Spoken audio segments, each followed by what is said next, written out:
So nakisuyo yung boss ko kung pwede daw akong bumili ng drawer. So hindi ko naman alam na malaki pala yung drawer na pinapabili niya para daw sa closet.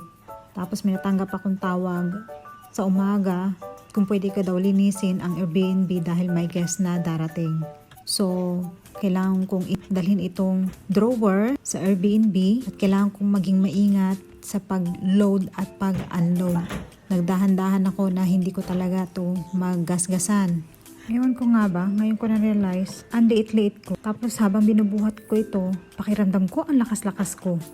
Mabuti na lang at nagawan ko ng paraan kung paano ko ito ipasok at paano ko rin naman i-unload, hindi ito nadadamage. Mabuti na lang nagawan ko ng paraan, buhati na ako lang mag-isa.